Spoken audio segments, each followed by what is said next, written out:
ორ ბიჭს ანგელოზივით ბიჭებს მიკლავდნენ დღისით მზისით ეს ვერაგი 27 წლის ნიკოლოზ ფრანგიშვილის გადასარჩენად ღუდუშაურის კლინიკის ექიმები რამდენიმე დღის განმავლობაში იბრძოდნენ. რეანიმაციიდან პაციენტი პალატაში 2 დღის წინ გადაიყვანეს. ახალგაზრდას ცეცხლსასროლი იარაღიდან გასულ შაბათს ქართული ოცნების ჩინოვნიკმა ესროლა. ეს არ იყო ერთი გასროლა, ეს არ იყო შემთხვევითობა, ეს იყო განზრახ, მიზანმიმართულად განხორციელებული ქმედებები. ნიკა ფრანგიშვილს შეიარაღებული თავდასხმის საქმეზე ბრალდებულია ბაკურიანის განვითარების სააგენტოს დირექტორის მოადგილე. მსხვერპლის დედა ამბობს, რომ ნუგზარ ქუთათელაძემ დანაშაული წინასწარ დაგეგმა. ეს იყო ჩაასაფრებით განზრახ უკლელობის მცდელობა. სოფია ერგემლიძე გვიყვება, რომ კონფლიქტი მის შვილებსა და ქართული ოცნების ჩინოვნიკის ოჯახის წევრებს შორის რამდენიმე თვის წინ დაიწყო.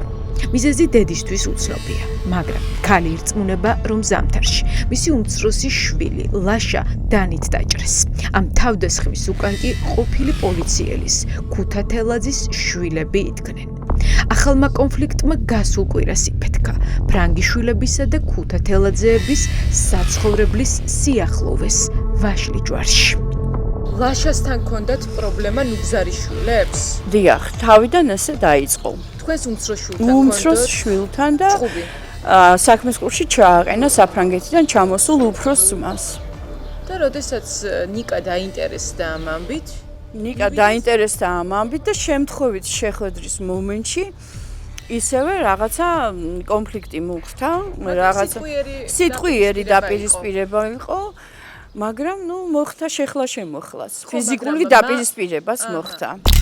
ამის შემდეგ უკვე დავაში ქართული ოცნების მოქმედი ჩინოვნიკი და პოლიციის ყოფილი მაღალჩინოსანი ერთვება.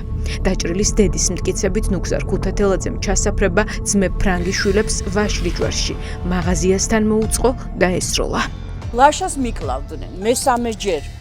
ლაშას მე 24 წლის ბიჭს 24 ხდება წელს.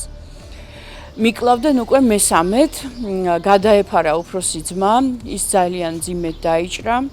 რეანიმაციაში აღმოჩნდა, დიდი ოდენობის სისხლი დაკარგა. ვაშლი ჯვრის ფრანგიშვილი და მისი ძმა სიკვდილს სასწაულით გადაურჩნენ, რადგან დედა ამბობს, რომ ერთი გასროლის შემდეგ ქუთათელაძემ იარაღი მის შვილს ხელმეორედ დაუმისნა. შუბლში სროლას გეგმავდა, მაგრამ პისტოლეტმა უმტყუნა.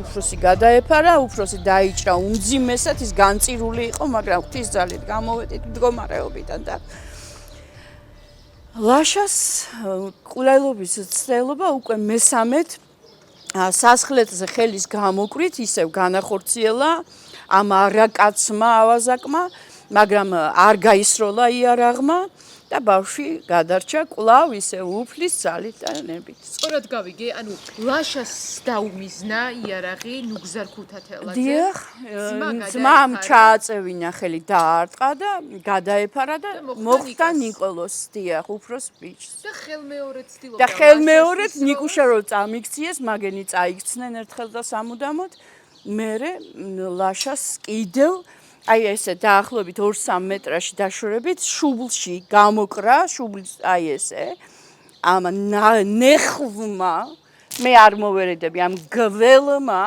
ჯოჯოხეთის მაშხალამ გამოკრა ხელი და სასხლეთს 27 წლის მამაკაცზე თავდამსხმელი ახლა წესით ციხეში უნდა იყოს, მაგრამ თბილისის საქალაქო სასამართლომ ის გირაოთი გაათავისუფლა. მოსამართლემ ყოფილ პოლიციელს ციხის ნაცვლად 60,000 ლარის გადახდა დააკისრა.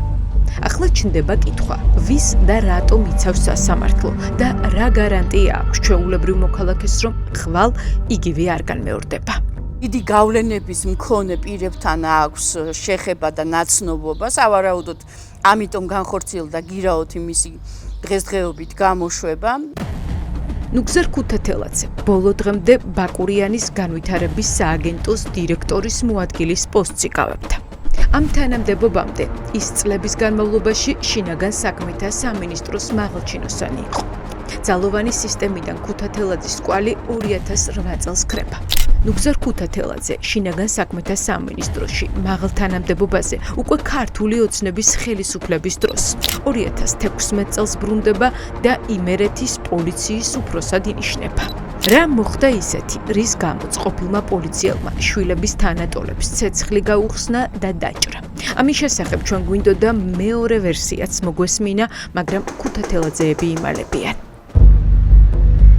ადგილობრივებმა სროლის ხმა შაბათს დაახლოებით 5 საათისთვის გაიგეს. სისხლიანი გარჩევა აი აქ, გზის პირზე, ხილ ბოსტნის მაღაზიასთან მოხდა. მუხრან მაჭავარიანის ქუჩაზე, იქ სადაც ყოფილმა პოლიციელმა შვილის თანატოლს ცეცხლი ხალხმრავალ ადგილას გაუხსნა, სათვალთვალო კამერებია. მაღაზიაში გვიდასტურებენ, რომ შინაგან საქმეთა სამინისტრომ ჩანაწერები უკვე წაიღო. შემთხვევის ადგილზე ვიგებთ, რომ დაჭრილმა თავი მაღაზიას შეაფარა. პოლიციაში მომსული ყველაფერი გაიგვესთან. ერთი ადამიანი დაიჭრა მხოლოდ? ხო. ერთი ადამიანი. იცნობთ კაცს, რომელმაც ცეცხლი გაუხსნა ახალგაზრდა ბიჭს? მობძანდით, არ ვიცნობ. კამერებიც ამოიღეს, წაიღა პოლიციამ და დაარღვევს. ჩამოვედი ავტობუსიდან და უკვე დამთავრებული იყო ყველაფერი და აზიარა. აი რა დრო იყო დაახლოებით? ეს დრო იქნება. სასტრაფო დაინახეთ? არა, უკვე წასულები. ანუ წაყვანილი ყავდათ ეს დაჭრილი ბიჭი, ხო? რის გამო დაიწყო ჩხუბი? არაფერი არ ვიცი, ყველა სხვადასხვა რაღაცებს. აი რა ვერსიებზე ლაპარაკობენ?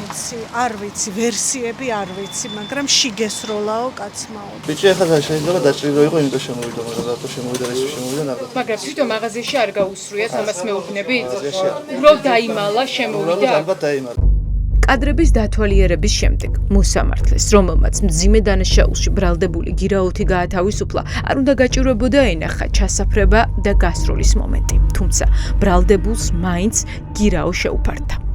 დაცვის ხარებ შევთავაზეთ გირაო, გაცილებით მცირე ოდენობით, ვიდრე სასამართლომ გამოიყენა. რაც შეეხება თქვენ კითხვას, სისხლის სამართლის საქმის მასალებში დაცულია ინფორმაცია, რომელიც ცალსახად ადასტურებს, რომ ადგილი არ ქონდა რაიმე სახის ძირეულ კონფლიქტს, უბრალოდ ფაქტს წინ უძღოდა მძიმე სიტყვიერი შეურაცხყოფა, ემოციური ფონი, რაიმე სახის კომუნიკაცია დაზარალებულთან წარსულში არ ფიქსირდება.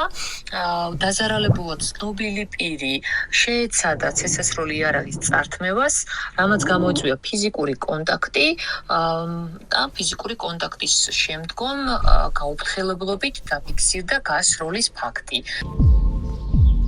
დაჭრილი ნიკოლოზ ფრანგიშვილის დედა ახლა სააპელაციო სასამართლოს მოლოდინშია. სწორედ მეორე ინსტანციამ უნდა გადახედოს პირველის გადაწყვეტილებას.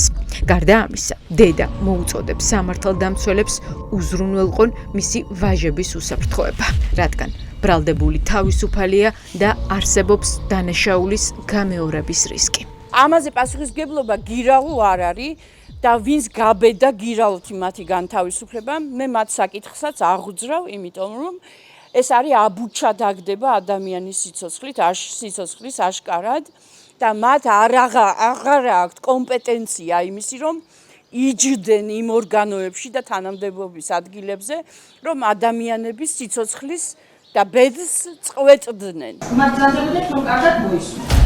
ვინ არის მოსამართლე, ვინც პატიმრობის ნაცვლად ყოფილი პოლიციელი გირაოთი გაათავისუფლა? ნანა შამათავა უვადოდ გამწესებული მოსამართლეა და ის აქამდეც არაერთხელ ყოფილა კრიტიკის ობიექტი. ის ფიგურირებდა ოპოზიციონერი პოლიტიკოსების, მათ შორის ზურა ჯაფარიძის, ლევან ხაბეიშვილის და გივი თარგამაძის საქმეებში. მას მიანდეს აქციებზე დაჭერილი აქტივისტების ციხეში გაშვებაც. სწორედ მიკერძოებული გადაწყვეტილების გამო ჩასვა ის შავსიაში ბალტიის ქვეყნებმა. შამათავამ გაუშვა ციხეში 2024 წლის 4 დეკემბერს ადმინისტრაციულ პატიმრობაში პოლიციის მიერ ნაცემი დემონსტრანტები.